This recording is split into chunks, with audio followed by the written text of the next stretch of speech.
So, those of you who don't know who Pieter is, I'll quickly introduce him just with a short introduction, but I think through the story you'll pick up more.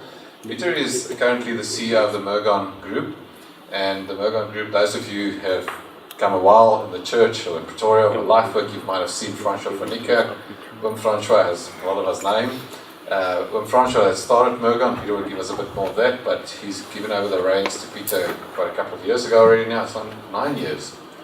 12 years. 12 years already, sure. 12 years ago already, so Pieter has taken over Mergon. The offices has relocated to Stellenbosch, and the whole team is down there. And so today we're going to just spend some time on this topic of generosity. I think, Pieter, tell us where it all started for you and where it all started for the Mergon Group, or where would you like to start the story today at? Yeah, Marno, I think many of the guys here know us well and are good friends of Mergon, and so know our story, but in very, very brief terms, in 1980, Francois was 40 years old. He decided to start a business, and he also wasn't an accountant, so he had a lot of faith for this new venture. And within a few months, the business ended up at a place where he realized he's got no money to pay salaries, and so the business was effectively bankrupt. And he prayed, and he said, God, I've got no more plans, but my only plan is to turn to you and ask you to help. Is the microphone sounding okay? That's fine. Okay. His only plan was to say, God, if you can somehow open a door, I will give you 30% of my business. And so literally from there, he prayed that prayer, and he walked a couple of minutes to his next appointment, and God opened a door at that appointment that he knew was a door that no man could have opened. And so, to his credit, he made good on his commitment to give 30% of the business. So he took 30% of the shares in this bankrupt business and transferred it into a trust which he had established, and he called it the Mergon Trust. And so that was sort of the start of the journey. Over the years, try this one. Over the years, I mean, that was just a starting point, but over the years, God continued as the business started growing and became more successful, and God continued to bless the business. Francois continued to transfer more of the shares that he held into the foundation, to the point where a few years ago we reached a point where he had turned around that 70-30 sort of ratio, where now the trust held 70% and he held 30% of the sort of original founder ratio. And the passage that I came with in my heart today was 1 Chronicles 29, which Rory shared. He actually read everything I was going to read. But I think that's amazing. And I think, what really stood out for me there is how if your heart is committed to God, over time, He keeps on revealing Himself in new ways, and He just keeps working in a person's heart. And so, Francois' journey for me, there's something of that journey of David, that he gets to the end of his life and he says, I've given everything and done everything I could to help make this thing possible. And then he starts giving up over his personal fortune as well, which, I mean, amazing what you shared, Rory. And I think that has been Francois' journey. It encapsulates something of that there's really this deep-seated belief and realization that even that which he had accumulated in his own name was God's, because there was nothing and God added everything.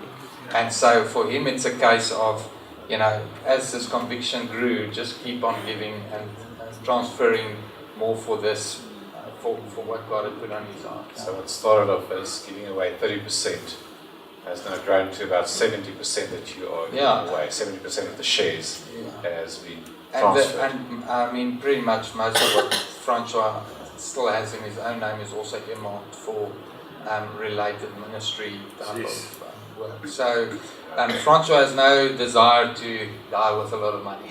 Okay. But I don't want to speak too much on his behalf. Yes. But I think it encapsulates something of his heart, and that somehow we can hold and maybe Rory can help us with that, but somehow it seems in that passage that David can have great joy and generosity, and at the same time have a deep realization that it was never his anyway. And both those things are true, and I think that's how you find the joy. If you can know it's God knows it's his. If we know it's his, it's one thing, but there's also joy in being generous.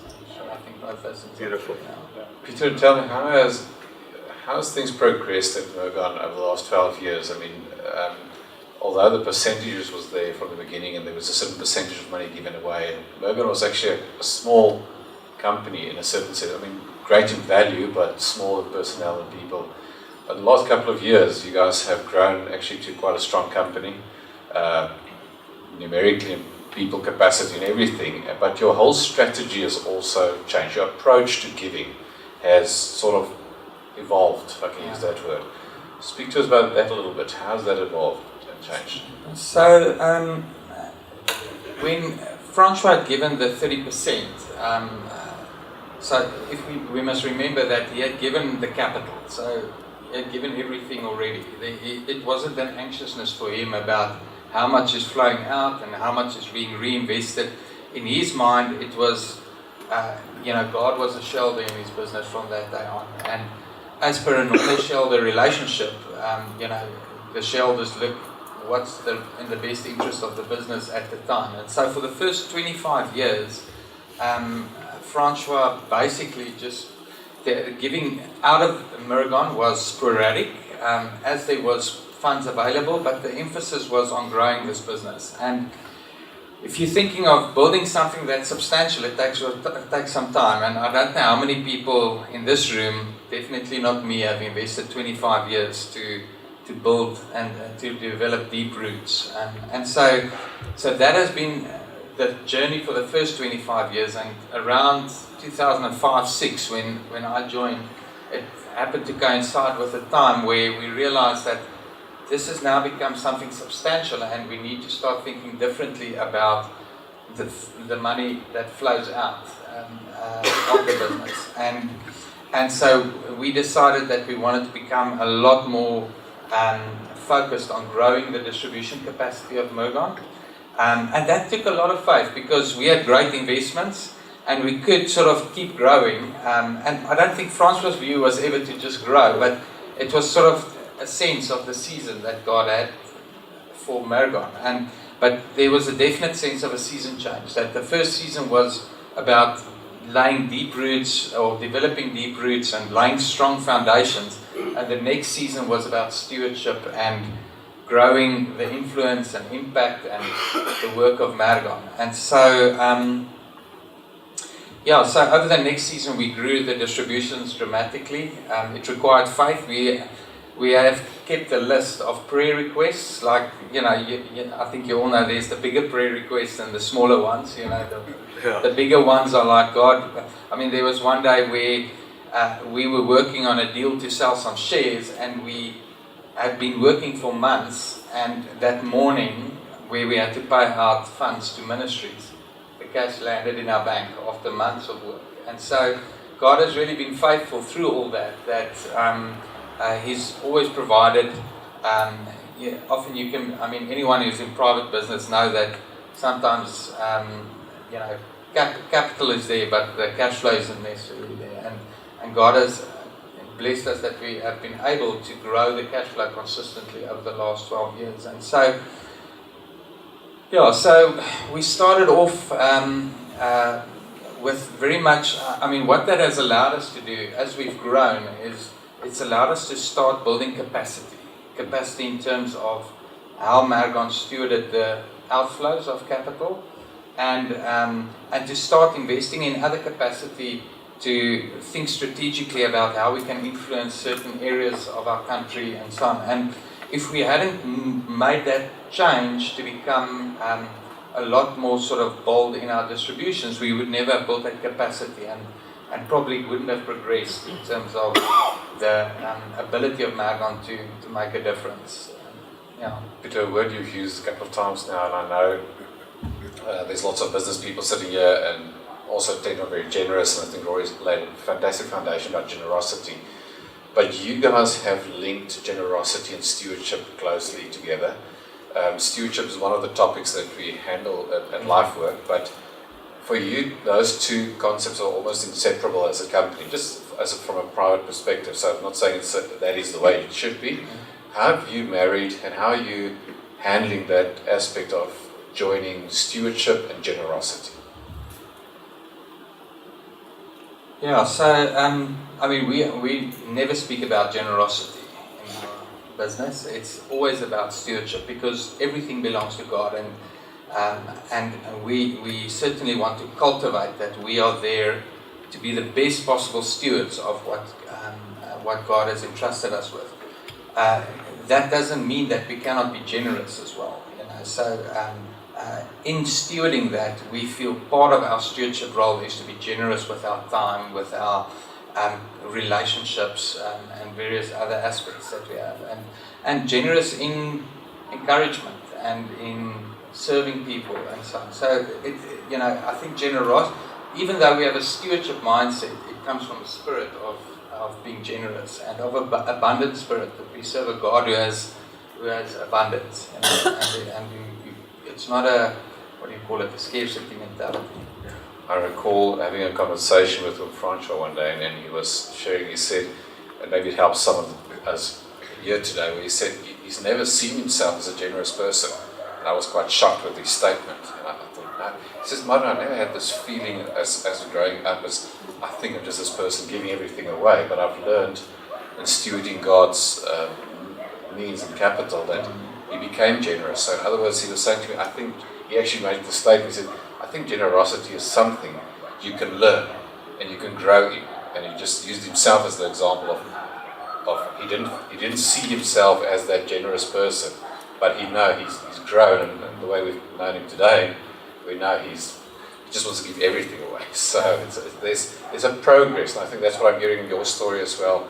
There's been a great progress, and maybe just some of that. I think we started off in our approach, for example, very much as just being a funder and sowing financial capital. But we realize more and more that if we look at what God has put in our hands, the relationships, the platform that He's given us, that there's so much more. And I think, you know, just going back to stewardship, that's for me all part of stewardship. How do we use every little bit of creative ability, everything that we have to make a difference, you know, and that is the essence of what we at Mergon are about. It all revolves around being, we call it being catalysts for extraordinary impact. Yeah. You must stop me if I'm talking too long about it. No, please go for it. Tell me a little bit areas of impact, because people that maybe don't know where you guys are involved in. Is it South Africa? Is it Mozambique? Is it, where are you involved? Yeah, so we my question is, how far is your impact reaching? How are you measuring that today? So we are involved in South Africa, in Sub-Saharan Africa, up to the northern parts of Sub-Saharan Africa, and then in North Africa and the Middle East. And we have different strategies by which we are working into each of those regions. So when we just started growing, we were very much about how do we just be a financial channel, but now we're starting to realize that there's other ways in which we can also influence in those areas by, you know, as an example, in Middle East, there's a group of ministry leaders that are all second generation ministry leaders, and there's been a lot of bad blood between the founders of the different ministries, all competing for, you know, their place in the sun, I guess, which is really sad. And we said, well, maybe we can take the initiative to get these guys together, and we made not a financial investment in terms of money into the ministry, but we said we would pay to get these ministry leaders together for 5 days with their spouses in Cyprus, which is a safe place. And we got these guys together, and to see our relationships built and develop between these guys who've known about each other but never worked together, and actually saw each other almost not as brothers, but as sort of, you know, other people's competing in that same area. And now we're seeing wonderful relationships coming from that sort of stuff. Yeah. Pieter, another thing I would like to ask you is about values. I think you as a company have undergirded a lot of your decision making on specific values. You're playing in an arena where money plays a big role. Money has an agenda always. Money has this thing about it, or we spoke about it a little bit today. People look up to foundations and groups that says, oh, but they've got a lot of money, and it's almost a artificial worship of the position, etc. But you guys have lived according to specific values to keep a lot of your decision making intact. And I don't know if I may, I know one of your values is humility. How do you bring humility into your business, into your decision making, to your everyday? So values, we've worked hard at understanding and developing our values. People often think a set of values is something you develop once and then it's over. I mean, we've just spent the last year going through a whole exercise where we literally take each person in the group and ask them, are we living these values? Do you see these things authentically in what we're doing? How do we keep developing it and building it? So it's a symbiotic process. We have our values, but we keep building on them. But the values have been incredibly important to us as a sort of the foundation from which we can develop strategy and approaches and even the way we operate as a team. So in terms of humility, some of the things that we regularly talk about is that it's not us giving, we are stewarding. Because if you're the one giving, you want the thanks and the gratitude and all those things. I think, we speak about what you just mentioned about power. When you walk into a room, what comes into the room with you? You don't even realize what comes into the room sometimes. And sometimes you have to consciously sort of lay down that power, and that comes through in subtle things like, for example, being gracious with people. We have encountered other foundations and ministry funders that come with a different attitude, and it's very noticeable. Another example is that we regularly say we need to ask more questions, listen, learn. Very good. We can so easily, especially as business people, come and say that we have all the answers and be very quick to give advice. That's some of the things around humility. Brilliant. Let me see what else we have here. Where might you go? Where might we go? Tell us a little bit about Nation Builder. It's one of the initiatives you guys have started. So your generosity has not just been, because we can talk numbers and money today, which is an important aspect of it, but it's not the whole thing. You guys actually started a whole segment, which is now about a third of your company, called Nation Builder, which was a whole initiative to basically start giving back to South Africa or to the nation and restore things, etc. What was your whole thinking about it? What's the approach and the success Nation Builder has had? So Nation Builder, and there's a few guys here, Koos and some of the guys who've come a long journey with us on Nation Builder, really was birthed out of a place where we said, well, how do we think about where God has positioned us? And I mean, for everyone here, God has positioned you somewhere, and how do you engage with what He has put in your hand and the influence and the relationships that He has gifted you with? And we realize we've got one foot sort of in the business world and one in the ministry world. And how do we start bringing relationships together around these two spaces? And so what's developed out of that has been that we've started developing collaboratives, collabs, we call it collabs, where we're getting people in the business world, in the corporate sector, who are specialists in investing in our country in terms of social development, and start getting them together in a room to start talking to each other about how they do what they do. I mean, we realized very quickly that industry is so siloed. There's a lot of misunderstanding between the ministries or the social development initiatives and the funders about the context and the needs and the pressures these different sides face. And it was really just an effort to start bringing these together, but it it came from a deep conviction that business and business leaders hold the key to our nation in terms of if we can get businesses, every business has got people that's working in that business. It's got capital that it can deploy. It can do so much to change our country. It can, if you have a business, you have this amazing platform that God has actually given you as a gift that you can steward. And how do we start encouraging business leaders to lead social change in and through their businesses and then as an outflow? And so where we are today, we've got more than, I think, 200 businesses that are involved either in our business exchanges where business leaders come together to share, or in our collabs. And it's not just about talking, it's about designing solutions that can make a difference. So for example, this year, one of the big projects that we've taken on is how do we just standardize this reporting thing but every business wants different reporting on the funding they give. And we said, well, if we can help standardize it, we can save hundreds of hours of time for people in the ministries. And I know Rory had to complete a couple of reports many years ago. So if we can find each other on that, we can build just.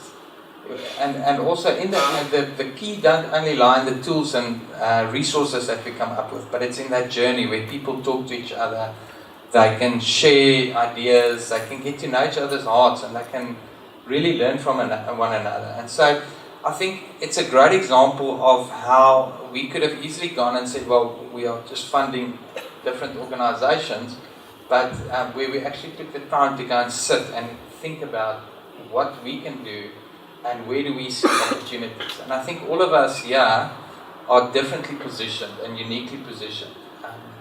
But it means that you have to engage with your context. It's much easier just to write a check.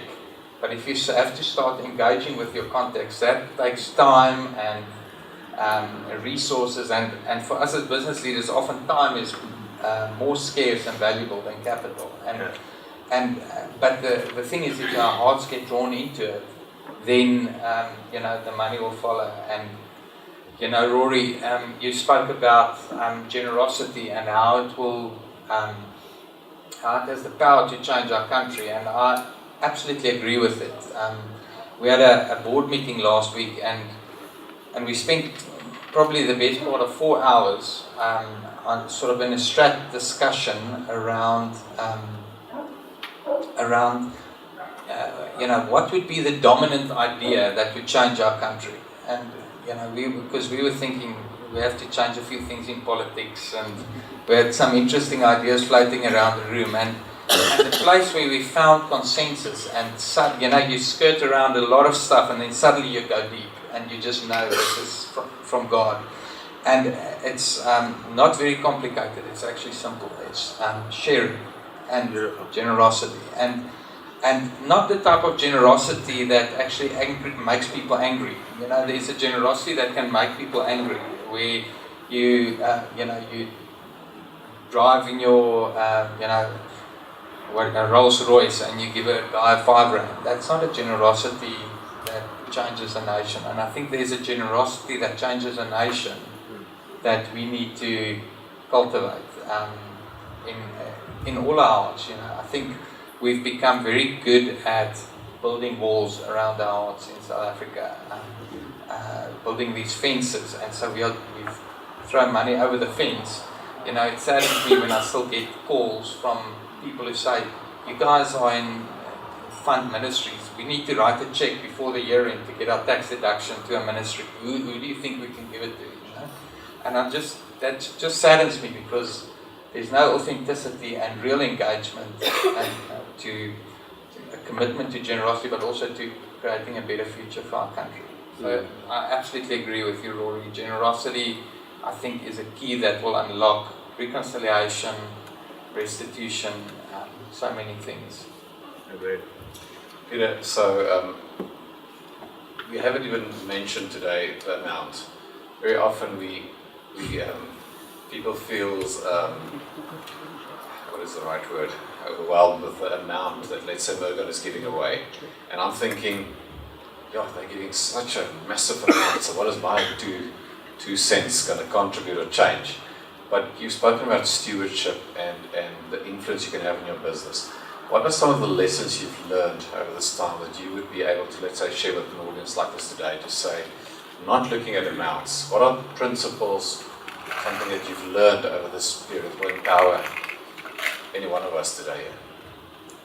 Yeah, I think relationships are important.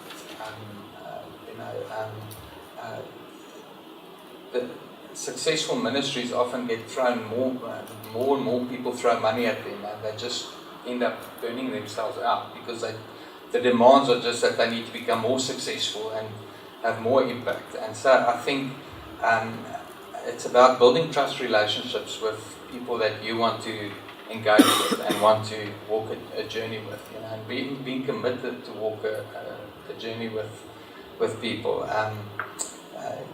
We for example, we recently hosted, for a while we've found that, we care a lot about the outcomes, but I think God just spoke to us and said, but are you caring enough for the leaders of the ministries that you are supporting? And so we said, well, why don't we get some ministry leaders together and just give them a time out where they can just invest in their marriages, in their, just find a space to breathe. So we called it Breathe, this thing. And so I think the point is, we can be a little bit lazy sometimes when we think about how we can make a difference, and we think we need a lot of money, and actually it doesn't always need to have money. Maybe you can reach out and invite someone for a dinner at your house. You will be surprised to know how many ministries there are that receive a lot of funding and steward a lot of funding, but the husband and wife have never been away on a weekend on a wedding anniversary. So I think there's, it's about, I guess, asking God to break your heart for what breaks his, that song, break my heart for what breaks yours. And to see, to really look with different eyes, to say, what is it, God, that you want me to invest into in this situation? What is it that I can bring? We have so many skills as business leaders. We've studied, we've learned about building organizations, that you can bring into situations. The shortage of ministries is more than capital often. It's about relationships with people who can help them, can advise them with simple stuff like how to put together a proposal just to, or how do you do a social media feed sometimes, and in that sense I don't want to in any way try and make little of the leadership. I think I would say all the leaders we work with I have the highest respect for, but there's just a shortage of resources. People invest in impact and not so much in capacity building, and even even looking at the salaries that some people get paid when they're in ministry. Maybe it's time someone just says, hey, what does that look like? How much that people are well paid for? And so, hopefully, if I can leave something with you, it's to pray into when God is putting something on your heart, and to really take the time. We are, again, going back, writing a check takes 2 minutes, or an internet transfer, but getting involved takes a bit more time. But I think therein lies the riches, and you will be surprised how much you can achieve with relatively little if you go that route. So, Pieter, the good news I'm hearing today, I think the hope for a lot of us is, it started somewhere. It started somewhere with Francois saying, let me just give something, just place it in God's hand, surrender it. And what it looks like today is way different than what it looked like 25 years ago. And I think if that's a message we can all take, is what is God placed in our hands today? What is there to give away today? What is there to steward today? What is it? It's a skill that I'm generous with. I'm thinking of a person that's doing similar work with you that you know in the Cape, and they found that some of the things that they did for the ministries was to get their books in order. They said, okay, well, we'll pay for the auditors to just fix your books so that you can at least take your books to a Mergon and apply for funding, but they didn't know how to finance it. So there's skills sitting in this room where you can be generous with your skills, be generous with your abilities, and helping people like that. And I think that's what I'm hearing.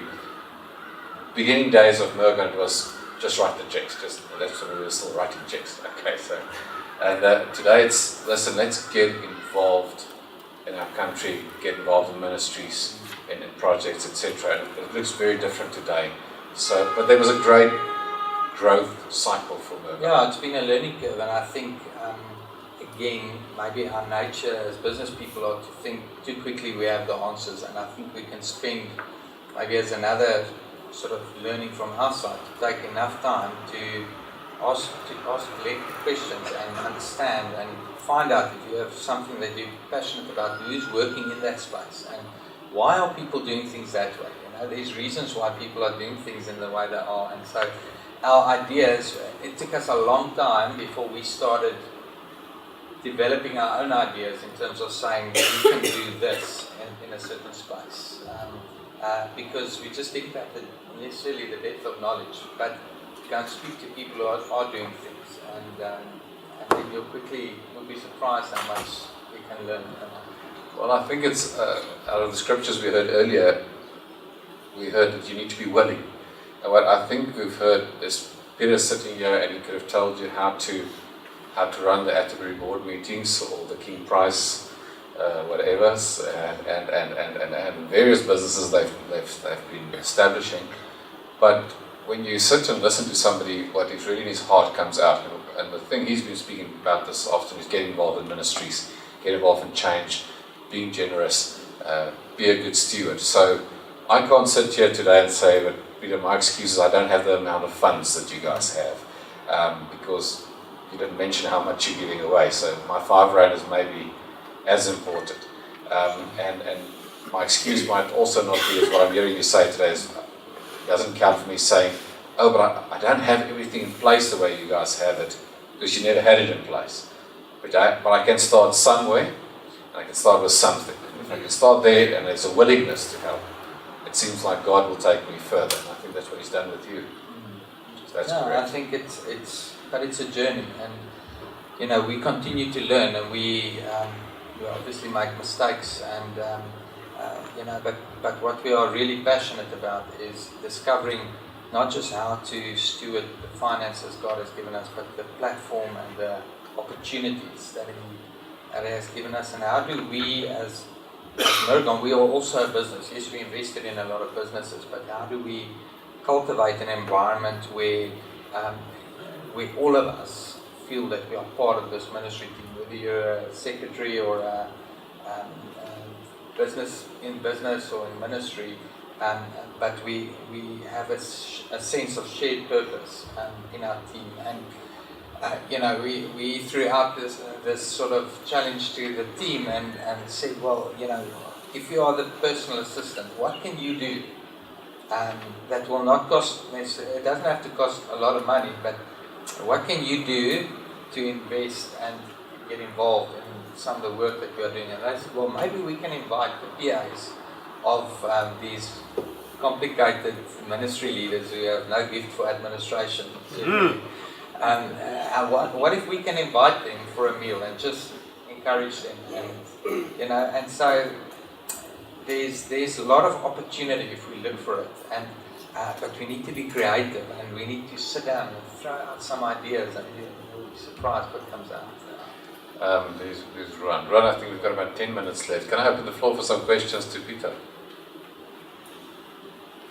Chris, take this one. Pieter, it's maybe an unfair question because we were Know too much. we were buddies together in varsity, but standing here today, I can testify that you're a changed man.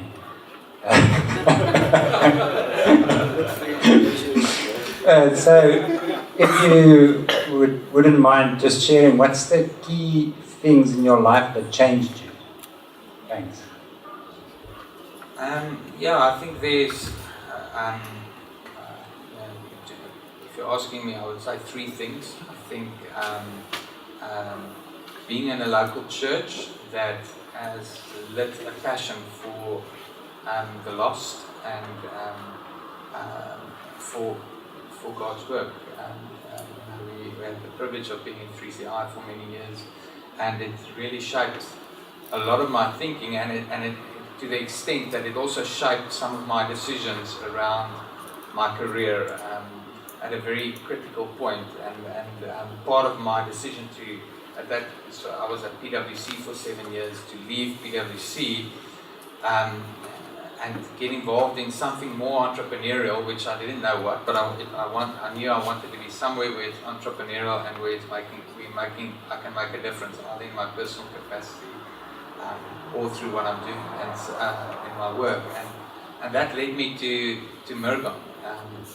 I think a second sort of key moment was when after I started as the financial director at Mergon and with Infotech, which was a subsidiary of Mergon, and after about 18 months, Francois and I chatted, and we had sold our core technology, and there was some capital available. And Francois asked me, well, what do I want to do? And I said, well, definitely, do I want to start my own company, or what do I want to do? And I said, well, absolutely, I want to start my own thing. And so we started a small investment business, but God quickly challenged me about whether, was it really what He had intended for me to go to Mergon, to go and do my own thing, which would eventually, if it was successful, become an independent thing, and Francois would be an investor, maybe still in it like he is in Atterbury today? Or was God's plan to bring me there to look after something that He was already busy with? And I think often we can glorify the sort of the founder mentality and not, Isaac was actually a steward. He was the man who planted, and there was 100-fold harvest, and his dad was too scared when there was a famine, and he went to Egypt. But Isaac stayed and he planted, but Isaac is not one of those guys that you would associate with. You think of Abraham and of Jacob and so on. And so being a steward, I think that was what God had put on my heart, and to say, God, how do we steward this thing to become the fullness of what you want it to become, or what you had planned for it to become? And so Francois and I had a number of discussions, obviously, and we decided, actually, let's unwind this company that we had started, and let's do something where we put everything together and build something that can really be multi-generational, if God wills. And then I guess the third big thing which had a major impact on my life was our daughter passed away a number of years ago. I think some of you know that. Right, sort of after a building project at 3CI, so we have certain memories around that and that journey, and I think anyone who would be able to appreciate that it does give one a different sense of what has meaning, that is, that ultimately what we are here today for only has meaning in eternity, and so if we we cannot just live for ourselves, because we're not taking any of that with us, I know as part of that great cloud of witnesses, my daughter is cheering us on, and I want to get there and make her proud. That's very personal. Beautiful. I'd like a question.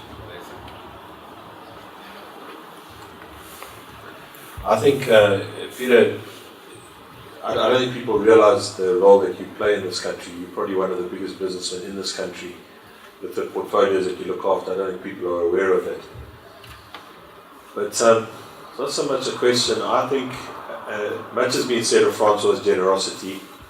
And I was just sitting thinking, what was his greatest gift to this country? And actually, I think you must walk away, and I think you are the greatest gift that he's given from his wealth. And You know, we live in a country where, especially in the church world, fathers don't want to hand to sons. They want to hold on for too long. And so we either produce rebels or robots. And so the church is full of rebels and robots. And so I think his generosity released you as a gift. And I think when you drive home tonight and get on the plane to Cape Town, I think God's going to show you something about yourself. And that's like Francois opened the depth of his heart to give you as a gift.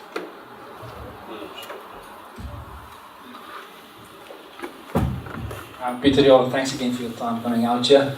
Congratulations to your son's birthday. You can put it on loudspeaker and we can sing for him. My question is simple. How do you know where to give and how much to give? Are you continually praying about it, or how do you know?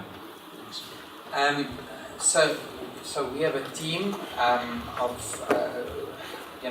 if I look back through our journey, I was just actually thinking about, we've had 4 people leading our foundation team over the last 12 years, and each of them brought a very specific thing into our team. The first person, Marinda van Skalkwyk, I think you met her, some of you might have met her. Francois said to me, he's got a great person that I can appoint. She's 60 years old, I was 32. And she's the wife of an NG Dominee.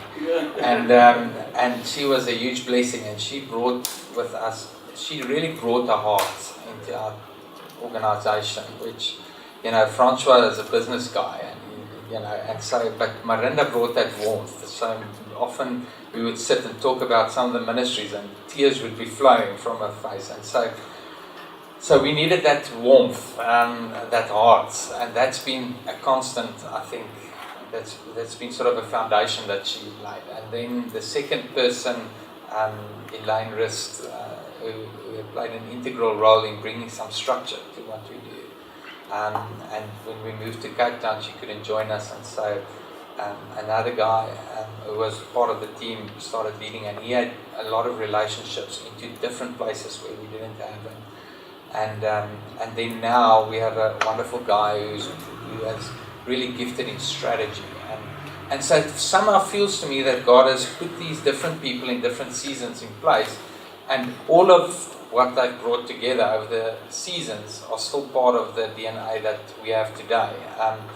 And so we have a team of relationship manager, team leader with 3 regional managers looking each after one region, and then a support team. And we have a process that we go through. Prayer is a big part of it, so we have prayer meetings twice a week where we invite, which is open to everyone in the office, a Monday morning prayer meeting which usually pretty much everyone attends, and then Wednesday mornings where we specifically pray for ministries and ministries that we're looking at for funding. And so it's part of that process, but of course it's also a matter of budget. There is realities, and figuring out, how does it complement into the other things that we are funding. So there's a number of criteria that we look at. Does that answer your question? You guys intentionally steered away from figures this afternoon, so we can stop recording if you like. But I want to know, how many companies are you involved with, or do you own stakes in currently? We know about King Price and Atterbury and Infotech. Maybe you could throw in a few other names, or just the industries. I recall from reading on Francois' book, there's even a mining company that mines the copper telecon cables under the sea type of things. And there's yellow cabs in London. And how many companies? How much have you given away? I know was it Forbes magazine, they appointed Francois Africa's biggest philanthropist. If I recall correctly, it was just the US aid that gave away more money in Africa than you guys. And how many non-profits or ministries do you guys support?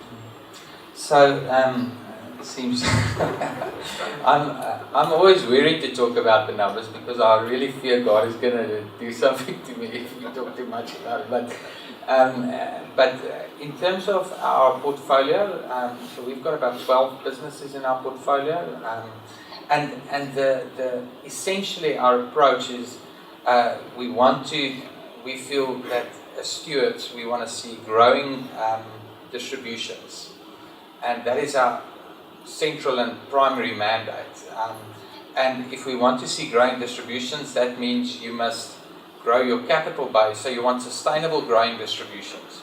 So to be sustainable, our capital base must grow as we give money away. And for distributions to grow, it means it must be more than inflation. And so we figured the best way to do that is to have a smallish portfolio of, in other words, not small in size, but smaller in the number of businesses. So we don't have 100 businesses. We've got 12 businesses, and we're comfortable with anything between 9 and 12 businesses in our portfolio. And we have a long-term mindset, so we want to be in businesses that have the potential to scale internationally.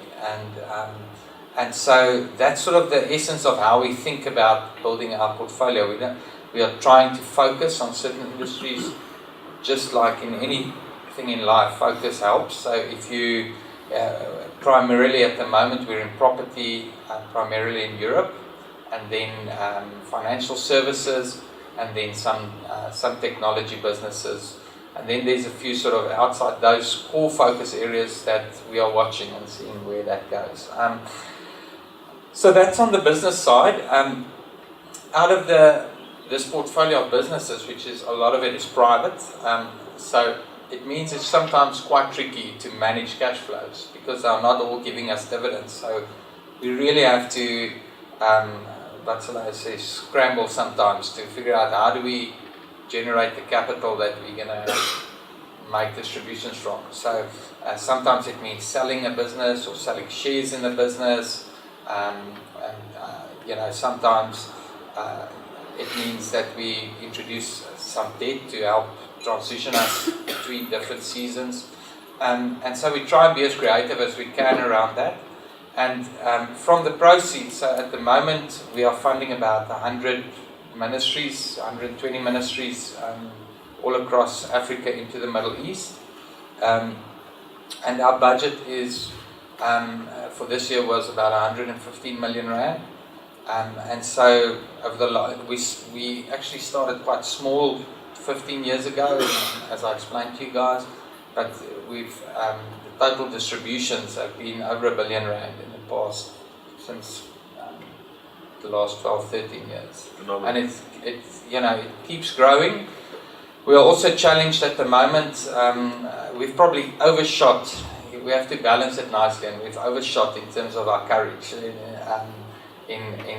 giving, and so we have been looking at how do we just moderate it for the sort of near term.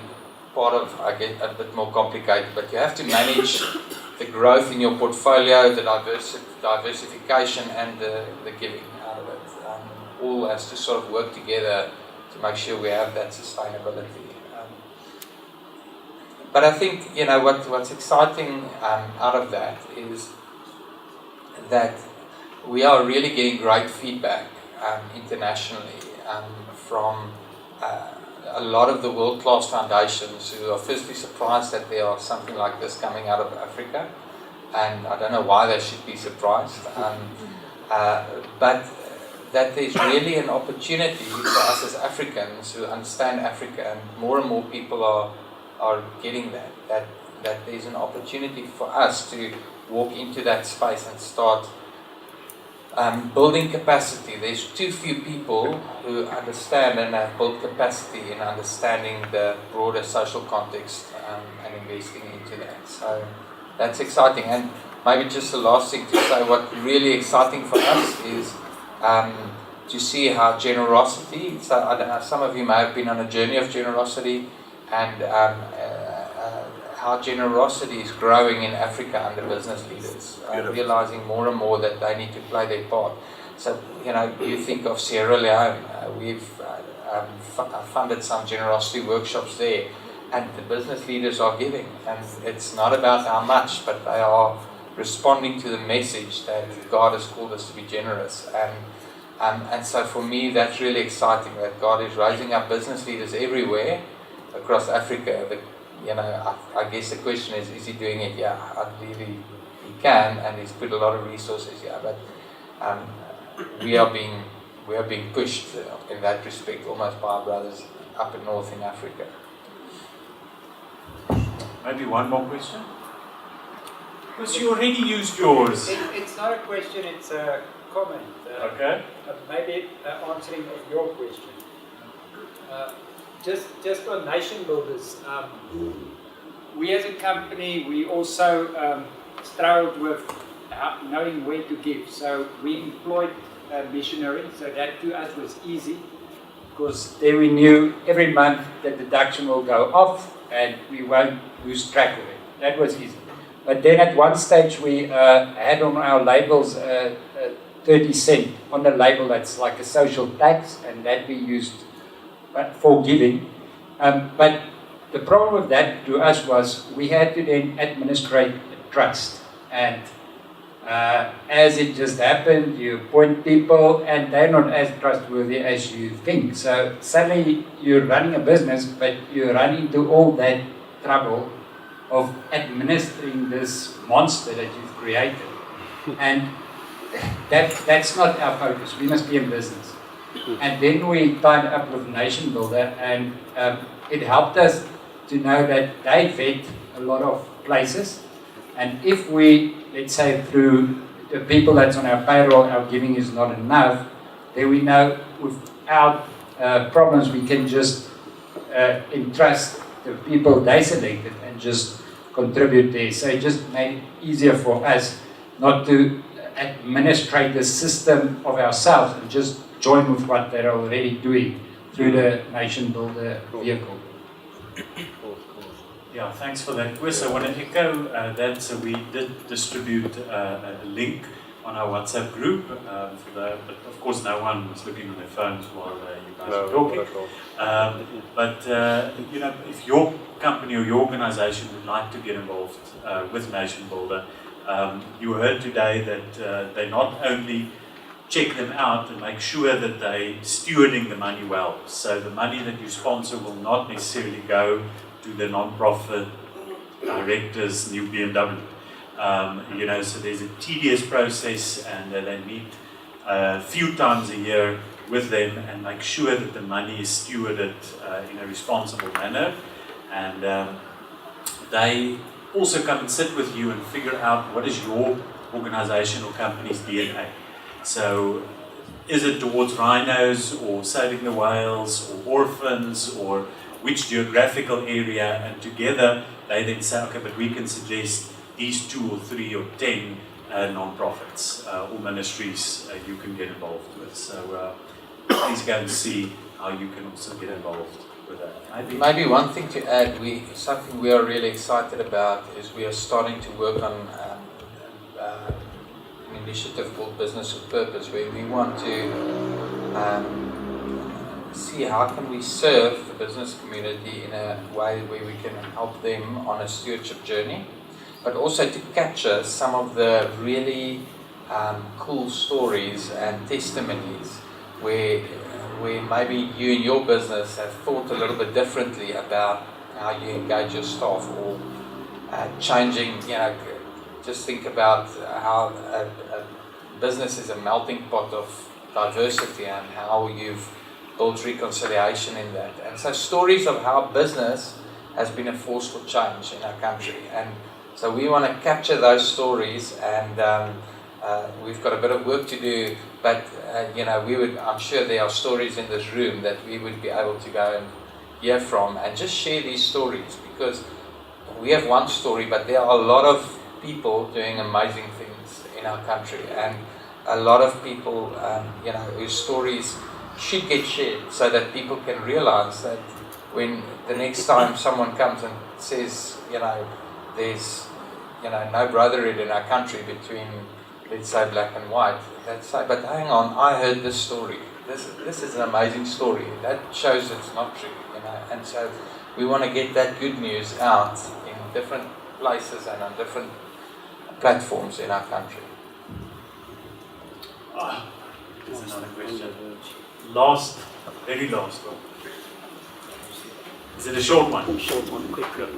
Awesome. Thank you so much, Peter. Thank you, Marno. Ruan, thank you. Just a quick one. How on earth do you balance everything? Family, business, and everything that you do. How do you balance it? Thank you. The short answer is you have to appoint great people. And so I really am privileged. We have a fantastic team and have had a lot of, we've been building depth in our team and it's been a very stable team. So most of the guys, we have very low staff turnover and that also helps. But it is something that I'm also praying into continuously and saying, God, this is growing and where do you want me to be spending my time? Which, you know, there's certain things that maybe feels comfortable doing, but you have to reassess as a leader if this is going to grow and you're not going to stand in its way eventually. Thank you. Give them a hand.